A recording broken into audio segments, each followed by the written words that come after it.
ಎಲ್ರಿಗೂ ನಮಸ್ಕಾರ. Welcome back to my channel. ನಾನು ಪೂಜಾ. ಇವತ್ತಿನ ವಿಡಿಯೋದಲ್ಲಿ ನನ್ನ ಮಾರ್ನಿಂಗ್ ರೂಟೀನ್ ಜೊತೆ ಒಂದು ಸಿಂಪಲ್ ಆಗಿರುವಂಥ ವೆಜ್ ಬಿರಿಯಾನಿ ರೆಸಿಪಿನ ಶೇರ್ ಮಾಡ್ತಾ ಇದ್ದೀನಿ. ಬಹಳ ದಿನ ಆಯಿತು ವ್ಲಾಗ್ಗೆ ಅಪ್ಲೋಡ್ ಮಾಡೋಕ್ಕಾಗ್ತಾ ಇರಲಿಲ್ಲ. ವ್ಲಾಗ್ ಶೂಟ್ ಮಾಡ್ತಾ ಇದ್ದೆ, ಮೊಬೈಲಲ್ಲಿ ಫುಟೇಜ್ ಸಹ ಇರ್ತಿತ್ತು, ಆದರೆ ವಾಯ್ಸ್ ಓವರ್ ಕೊಡೋದಕ್ಕಾಗ್ತಾ ಇರಲಿಲ್ಲ. ತುಂಬ ಲಾಂಗ್ ವಿಡಿಯೋ ಶೂಟ್ ಮಾಡಿಬಿಡ್ತಾ ಇದ್ದೆ.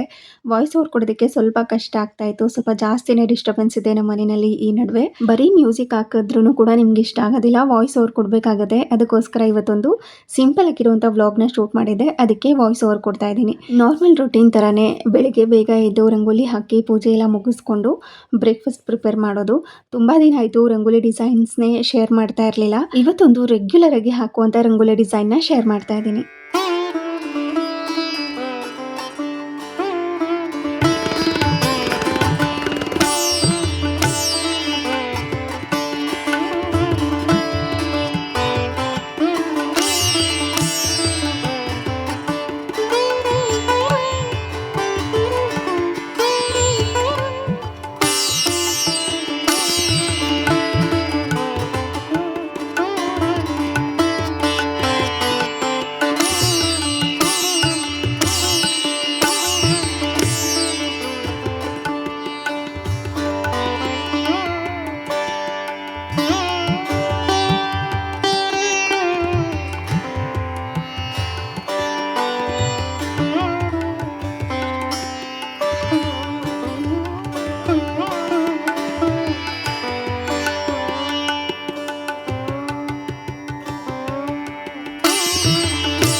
ತುಂಬ ಸಿಂಪಲ್ ಡಿಸೈನ್. ನಾರ್ಮಲ್ ಆಗಿ ಬಾರ್ಡರ್ ರಂಗೋಲಿ ಹಾಕ್ತೀವಲ್ವ, ಅದೇ ಥರನೇ ಅದಕ್ಕೆ ಸ್ವಲ್ಪ ಈ ಥರ ಎಕ್ಸ್ಟ್ರಾ ಏನಾದ್ರೂ ಆ್ಯಡ್ ಮಾಡಿದ್ರೆ ತುಂಬ ಬ್ಯೂಟಿಫುಲ್ಲಾಗಿ ಕಾಣಿಸುತ್ತೆ. ಇನ್ನು ಮೇನ್ ರಂಗೋಲಿ ಹಾಕ್ಕೊಳ್ಳೋ ಅಗತ್ಯನೇ ಇರೋದಿಲ್ಲ, ಡೈಲಿ ಏನು ಹಾಕೋದು ಅನ್ನೋ ಥರ. ಅದಕ್ಕೋಸ್ಕರ ಈ ಥರ ಸಿಂಪಲ್ಲಾಗಿ ಹಾಕಿದ್ದೆ. ಹಾಗೆ ಪೇಪರ್ ಸಹ ಬಂದಿತ್ತು, ಅದನ್ನು ಕೂಡ ಎತ್ತಿಟ್ಕೊಂಡು ಇಲ್ಲಿ ಒಂದು ಮಾರ್ನಿಂಗ್ ಡ್ರಿಂಕ್ನ ರೆಡಿ ಮಾಡ್ಕೋತಾ ಇದ್ದೀನಿ. ನಾನು ಮತ್ತು ನನ್ನ ಹಸ್ಬೆಂಡ್ ಇಬ್ಬರು ಏನಾದ್ರೂ ಬೆಳಗಿನ ಟೈಮ್ನಲ್ಲಿ ಮಾರ್ನಿಂಗ್ ಡ್ರಿಂಕ್ ಏನಾದರೂ ತೊಗೋತೀವಿ. ನಾನು ದಿನ ಬಿಟ್ಟು ದಿನ ಆ್ಯಪಲ್ ಸೈಡರ್ ವಿನೆಗರ್ನ ತೊಗೋತಾ ಇದ್ದೀನಿ ಇವಾಗ. ಮೊದಲು ರೆಗ್ಯುಲರ್ ಆಗಿ ತೊಗೋತಿದ್ದೆ, ಏನೇನಾದ್ರೂ ಡ್ರಿಂಕ್ನ ಆ್ಯಡ್ ಮಾಡ್ಕೊಳ್ಳೋಣ ಅಂತ. ಅದಕ್ಕೋಸ್ಕರ ಇದೊಂದು ಕ್ಯೂಬ್ಸ್ಗಳನ್ನ ಮಾಡಿ ಇಟ್ಕೊಂಡಿದ್ದೀನಿ. ತುಂಬ ಚೆನ್ನಾಗಿ ಅನಿಸುತ್ತೆ ನನಗೆ ಡೈಲಿ ಕುಡಿಯೋದಕ್ಕೆ. ಇದರಲ್ಲಿ ಏನೇನಿದೆ ಅಂದರೆ ಬೀಟ್ರೂಟ್ ಮತ್ತು ಆಮ್ಲ ಇದೆ, ಮತ್ತು ಪುದೀನ ಸೊಪ್ಪು, ಹಾಗೆ ಸ್ವಲ್ಪ ಅರಿಶಿನ, ಶುಂಠಿ ಮತ್ತು ಕ್ಯಾರೆಟ್, ಇದನ್ನೆಲ್ಲ ಗ್ರೈಂಡ್ ಮಾಡಿಕೊಂಡು ಅದನ್ನು ಶೋಧಿಸ್ಕೊಂಡು ಕ್ಯೂಬ್ಸ್ ಮಾಡಿ ಇಟ್ಕೊಂಡಿರ್ತೀನಿ. ಹಾಗೆ ಇನ್ನೊಂದು ಸೈಡಲ್ಲಿ ನನ್ನ ಹಸ್ಬೆಂಡ್ಗೆ ಆ್ಯಪಲ್ ಸೈಡರ್ ವಿನೆಗರ್ ಹಾಕಿದ್ದೀನಿ. ಹಾಗೆ ಇದಕ್ಕೆ ಸ್ವಲ್ಪ ನಿಂಬೆ ಹಣ್ಣಿನ ರಸನೂ ಕೂಡ ಹಾಕ್ಕೋಬೋದು, ಅಂದರೆ ನನ್ನ ಡ್ರಿಂಕ್ಗೆ ಈ ಪಿಂಕ್ ಕಲರ್ ಇದೆ ಅಲ್ವಾ ಆ ಡ್ರಿಂಕ್ಗೆ. ಬಟ್ ಅದನ್ನು ಹಾಗೆ ಕುಡಿದ್ರೂ ಕೂಡ ತುಂಬ ಚೆನ್ನಾಗಿರುತ್ತೆ, ಸ್ಕಿನ್ ಗ್ಲೋ ಆಗುತ್ತೆ, ಹೇರ್ ಗ್ರೋತ್ಗೆ ಹೆಲ್ಪ್ ಮಾಡುತ್ತೆ. ಅದಕ್ಕೋಸ್ಕರ ಇದನ್ನು ಕುಡಿಯೋದು. ತುಂಬ ಜನ ನನ್ನ ಮಿನಿ ವ್ಲಾಗ್ನ ಆ್ಯಡ್ ಮಾಡ್ತಿದ್ದೆ ಅಲ್ವಾ ಈ ನಡುವೆ, ಅದರಲ್ಲಿ ಕೇಳ್ತಾ ಇದ್ರಿ, ಹಾಗಾಗಿ ಶೇರ್ ಮಾಡಿದ್ದೀನಿ. ಹಾಗೆ ನನ್ನ ಹಸ್ಬೆಂಡ್ಗೆ ಹಾಗೆ ಕೊಟ್ಟು, ಹಾಗೆ ಸ್ವಲ್ಪ ಬಿಸಿಲು ಕಾಯ್ಕೊಳ್ತಾ ಹಾಗೆ ಈ ಡ್ರಿಂಕ್ನ ಕುಡಿತಾ ಸ್ವಲ್ಪ ಮಾರ್ನಿಂಗ್ನ ಸ್ಪೆಂಡ್ ಮಾಡೋದು. ಹಾಗೆ ಬ್ರೇಕ್ಫಾಸ್ಟ್ ಕೂಡ ಪ್ರಿಪೇರ್ ಮಾಡ್ಕೊಳ್ಳೋದಿತ್ತು.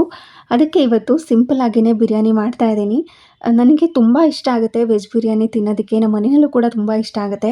ನಾರ್ಮಲಾಗಿ ಪಲಾವ್ ಮಾಡ್ತಾನೆ ಇರ್ತೀವಿ, ಅದೇ ಟೈಮ್ನಲ್ಲಿ ಈ ಬಿರಿಯಾನಿ ಸಹ ಮಾಡ್ಕೋಬೋದು. ನಾನು ಇದಕ್ಕೋಸ್ಕರ ಇಲ್ಲಿ ಕ್ಯಾರೆಟ್, ಬೀನ್ಸ್, ಆಲೂಗಡ್ಡೆ, ಗೆಡ್ಡೆಕೋಸು, ಹಾಗೆ ಸ್ವಲ್ಪ ಇಲ್ಲಿ ಹೂಕೋಸನ್ನು ಕೂಡ ಕ್ಲೀನ್ ಮಾಡಿಕೊಂಡು ಅದನ್ನು ಬಿಸಿನೀರಲ್ಲಿ ವಾಶ್ ಮಾಡಿಕೊಂಡು ಎತ್ತಿಟ್ಕೊಂಡಿದ್ದೀನಿ. ಹಾಗೆ ಹಸಿ ಬಟಾಣಿ, ಈ ಸೀಸನಲ್ಲಿ ಸಿಗುತ್ತೆ ಅಲ್ವಾ, ಸೂಪರಾಗಿರುತ್ತೆ ಹಾಕ್ಕೊಂಡ್ರೆ ಅಂತ ಹಸಿ ಬಟಾಣಿನೂ ಕೂಡ ಸೇರಿಸ್ಕೊಂಡಿದ್ದೀನಿ. ಹಾಗೆ ಇನ್ನೊಂದು ಸೈಡಲ್ಲಿ ಟೊಮ್ಯಾಟೊ, ಈರುಳ್ಳಿ, ಪುದೀನ ಸೊಪ್ಪು, ಕೊತ್ತಂಬರಿ ಸೊಪ್ಪು, ಇದನ್ನೆಲ್ಲನೂ ಕೂಡ ಕಟ್ ಮಾಡಿಕೊಂಡು ರೆಡಿ ಮಾಡ್ಕೊಂಡಿದ್ದೀನಿ. ಹಾಗೆ ಈ ಬಿರಿಯಾನಿ ಮಾಡ್ಕೊಳ್ಳೋದಕ್ಕೆ ಸ್ವಲ್ಪ ಫ್ರೈಡ್ ಆನಿಯನ್ ಮಾಡ್ಕೋಬೇಕಲ್ವ, ಅದನ್ನು ಸಹ ಈ ಥರ ಸಣ್ಣದಾಗಿ ಕಟ್ ಮಾಡಿ ಎಣ್ಣೆ ಹಾಕಿ ಸಿಮ್ನಲ್ಲೇ ಬಿಟ್ಬಿಡ್ತೀನಿ.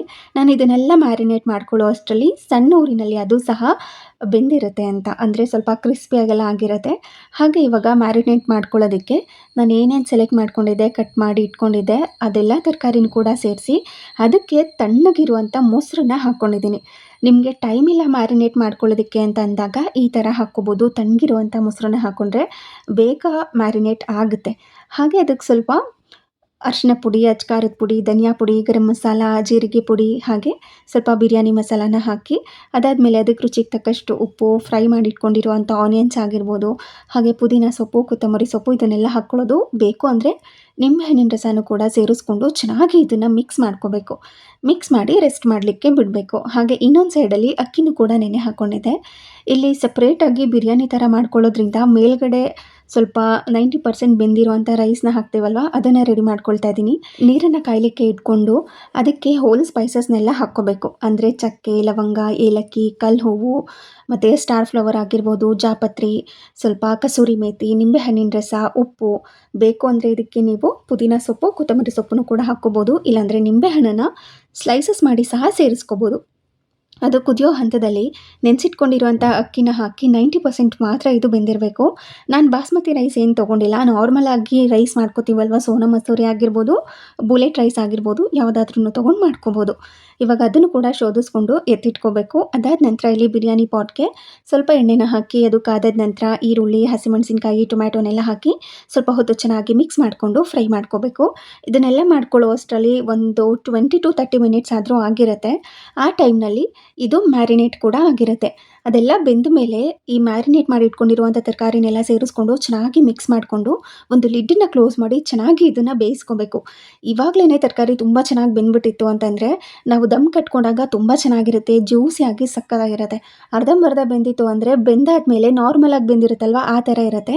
ಬಿರಿಯಾನಿನಲ್ಲಿ ಸಿಗುತ್ತಲ್ವ ಆ ಥರ ಇರೋದಿಲ್ಲ. ಅದಕ್ಕೇ ಈ ಟೈಮ್ನಲ್ಲೇ ಚೆನ್ನಾಗಿ ಒಗ್ಗರಣೆನಲ್ಲೇ ತರಕಾರಿನ ತುಂಬ ಚೆನ್ನಾಗಿ ಬೇಯಿಸ್ಕೊಂಬಿಡ್ಬೇಕು.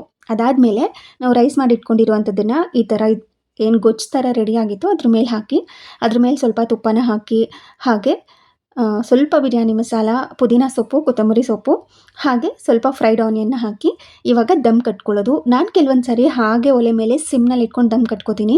ಈ ಸಾರಿ ಸ್ವಲ್ಪ ತವಾನ ಬಿಸಿ ಮಾಡಲಿಕ್ಕೆ ಇಟ್ಕೊಂಡು ಅದ್ರ ಮೇಲೆ ಈ ಬಿರಿಯಾನಿ ಪಾಟ್ನ ಇಟ್ಟು ದಮ್ ಕಟ್ಕೋತಾ ಇದ್ದೀನಿ. ತುಂಬ ಚೆನ್ನಾಗಾಗುತ್ತೆ. ಒಂದು 20 ಮಿನಿಟ್ಸ್ to 30 ಮಿನಿಟ್ಸ್ ಆದ್ರೂ ದಮ್ ಕಟ್ಕೋಬೇಕು. ತುಂಬ ಚೆನ್ನಾಗಿ ಉದ್ರುದ್ರಾಗಿ ರೆಡಿಯಾಗಿರುತ್ತೆ. ಈ ಬಿರಿಯಾನಿ ಎಲ್ಲ ಮಾಡ್ಕೊಳ್ಳೋದಕ್ಕೆ ಬಾಸ್ಮತಿ ರೈಸ್ ಇದ್ದರೆ ಚೆನ್ನಾಗಿರುತ್ತೆ, ಇಲ್ಲ ಅಂದ್ರೂ ಕೂಡ ಅದೇ ರುಚಿನಲ್ಲಿ ಈ ಥರ ಮಾಡ್ಕೋಬೋದು. ಆದರೆ ಬಾಸ್ಮತಿ ರೈಸ್ ಇದ್ದರೆ ಅದ್ರ ಎಕ್ಸ್ಟ್ರಾ ಟೇಸ್ಟ್ನ ಎನ್ಹಾನ್ಸ್ ಮಾಡುತ್ತೆ, ತುಂಬ ಚೆನ್ನಾಗಿರುತ್ತೆ, ನೋಡೋದಕ್ಕೆ ತುಂಬ ಚೆನ್ನಾಗಿರುತ್ತೆ. ನೋಡ್ತಿರ್ಬೋದು ಇವಾಗ ಬಿರಿಯಾನಿ ಎಷ್ಟು ಪರ್ಫೆಕ್ಟಾಗಿ ರೆಡಿಯಾಗಿದೆ ಅಂತ. ಹಾಗೆ ಅದರಲ್ಲೇ ಅಂದರೆ ಬಿರಿಯಾನಿ ಮಾಡ್ಕೊಳ್ಳೋ ಟೈಮ್ನಲ್ಲೇ ಸೈಡಲ್ಲಿ ಮೊಸರು ಬಜ್ಜಿನೂ ಸಹ ಮಾಡ್ಕೊಂಡಿದ್ದೆ. ಇದಕ್ಕೆ ಸಾಲ್ನ ಬರುತ್ತಲ್ವ ಅದು ಕೂಡ ತುಂಬ ಚೆನ್ನಾಗಿರುತ್ತೆ. ಅದನ್ನೆಲ್ಲ ಕಡಿಮೆ ಕ್ವಾಂಟಿಟಿಯಲ್ಲಿ ಮಾಡ್ಕೊಳ್ಳೋದಕ್ಕಾಗೋದಿಲ್ಲ. ಸೊ ಹಾಗಾಗಿ ಸಿಂಪಲ್ಲಾಗಿ ಮೊಸರು ಬಜ್ಜಿಲೇ ಈ ಬಿರಿಯಾನಿನ ತಿಂದ್ವಿ. ತುಂಬ ಚೆನ್ನಾಗಿ ಕೂಡ ಇತ್ತು. ಇನ್ನೂ ಜಾಸ್ತಿ ಕ್ವಾಂಟಿಟಿಯಲ್ಲಿ ಮಾಡ್ಕೊಂಡ್ವಿ, ಗೆಸ್ಟ್ ಎಲ್ಲ ಬಂದಿದ್ರು ಅಂದರೆ ಅದನ್ನೆಲ್ಲ ಮಾಡಿಕೊಂಡ್ರೆ ಬೆಸ್ಟ್ ಅಂತ ಅನಿಸುತ್ತೆ. ಸುಮ್ಮನೆ ಮನೇಲಿದ್ದರೆ ಈ ಮೊಸರು ಬಜ್ಜಿನೇ ಚೆಂದ ಅಂತ ಅನಿಸುತ್ತೆ. ಅಂದರೆ ನಾರ್ಮಲಾಗಿ ಪಲಾವ್ ಮಾಡ್ಕೊಳ್ಳೋದ್ರ ಬದಲು ಬಿರಿಯಾನಿ ಮಾಡ್ಕೊಂಡಿದ್ವಿ, ಸೇಮ್ ಮೊಸರು ಬಜ್ಜಿ ಅಷ್ಟೇ. ಈಗ ಸ್ಟ್ರಾಬೆರಿ ಸೀಸನ್ ಬೇರೆ ಅಲ್ವಾ, ಎಲ್ಲಂದ್ರಲ್ಲಿ ಸಿಗ್ತಾ ಇರುತ್ತೆ ಸ್ಟ್ರಾಬೆರಿ. ನಾನು ಆನ್ಲೈನಿಂದ ತರಿಸ್ಕೊಂಡಿದ್ದೆ. ಅದನ್ನು ಸಹ ಕ್ಲೀನ್ ಮಾಡಿ ಇಲ್ಲಿ ಸ್ಟೋರ್ ಮಾಡ್ಕೋತಾ ಇದ್ದೀನಿ. ಡೈರೆಕ್ಟಾಗಿ ಹಾಗೆ ಫ್ರಿಜ್ಜಲ್ಲಿ ಇಡೋದಕ್ಕಿಂತ ಈ ಥರ ಕ್ಲೀನ್ ಮಾಡಿ ಇಟ್ಕೊಂಡ್ರೆ ಬೇಕು ಅಂದಾಗ ಸ್ಮೂದಿ ಇಲ್ಲಾಂದರೆ ಹಾಗೆ ತಿನ್ನೋದಕ್ಕೂ ಕೂಡ ಇಮಿಡಿಯೇಟಾಗಿ ತೊಗೊಂಡು ತಿನ್ಬೋದು ಅಂತ ಈ ಥರ ರೆಡಿ ಮಾಡ್ಕೊಳ್ಳೋದು. ಅಂದರೆ ತೆಗೆದು ಸ್ವಲ್ಪ ಹೊತ್ತು ನೀರಲ್ಲಿ ಇಟ್ಟೇ ತಿನ್ನೋದು. ಆದರೆ ಕ್ಲೀನ್ ಮಾಡ್ಕೊಳ್ಳೋದು ಸ್ವಲ್ಪ ಕಡಿಮೆ ಆಗುತ್ತೆ. ಇದೇ ಥರ ಫಸ್ಟೇನೆ ಎಲ್ಲ ನೀಟಾಗಿ ಕ್ಲೀನ್ ಮಾಡಿ ಇಟ್ಕೊಂಡ್ಬಿಡ್ತು ಅಂದರೆ ಅದಕ್ಕೋಸ್ಕರ. ಇದನ್ನು ಕ್ಲೀನ್ ಮಾಡ್ಕೊಳ್ಳೋದಕ್ಕೆ ಏನೂ ಇಲ್ಲ, ನಾರ್ಮಲ್ ವಾರ್ಮ್ ವಾಟರ್ ಹಾಕ್ಕೊಂಡಿದ್ದೀನಿ. ಅದಕ್ಕೆ ಸ್ವಲ್ಪ ನಿಂಬೆಹಣ್ಣಿನ ರಸ, ಸ್ವಲ್ಪ ಅಡುಗೆ ಸೋಡಾ, ಉಪ್ಪನ್ನು ಹಾಕಿ ಚೆನ್ನಾಗಿ ಮಿಕ್ಸ್ ಮಾಡಿ ಇದರಲ್ಲಿರುವಂಥ ತೊಟ್ಟು ಮತ್ತು ಸ್ವಲ್ಪ ಗ್ರೀನ್ ಕಲರ್ ಲೀವ್ಸ್ ಎಲ್ಲ ಇರುತ್ತಲ್ವ ಅದನ್ನೆಲ್ಲ ತೆಗೆದು ಆ ನೀರಿನಲ್ಲಿ ಸ್ವಲ್ಪ ಹೊತ್ತು ಬಿಟ್ಟು ಅದಾದಮೇಲೆ ವಾಶ್ ಮಾಡ್ಕೊಳ್ಳೋದು. ಡಸ್ಟ್ ಪಾರ್ಟಿಕಲ್ಸ್ ಎಷ್ಟಿದೆ ನೋಡ್ತಿರ್ಬೋದು. ಹಾಗೆ ಏನಾದ್ರೂ ಹುಳ ಬರುತ್ತೆ ಅಂತ ಔಷಧಿ ಎಲ್ಲ ಹೊಡೆದಿರ್ತಾರೆ, ಅದೆಲ್ಲ ಇರುತ್ತೆ. ಡೈರೆಕ್ಟಾಗಿ ಹಾಗೆ ತಿಂದರೆ ಚೆನ್ನಾಗಿರೋದಿಲ್ಲ, ಹೆಲ್ತ್ಗೂ ಕೂಡ ಹಾನಿ ಆಗುತ್ತೆ. ಅದಕ್ಕೋಸ್ಕರ ಈ ಥರ ಕ್ಲೀನ್ ಮಾಡ್ಕೊಳ್ಳೋದು. ಹಾಗೆ ಇದಾಗಿತ್ತು ಇವತ್ತಿನ ವಿಡಿಯೋ ಇಷ್ಟ ಆಗಿದ್ದರೆ ಪ್ಲೀಸ್ ಒಂದು ಲೈಕ್ ಮಾಡಿ, ಹಾಗೆ ಶೇರ್ ಮಾಡಿ. Thank you.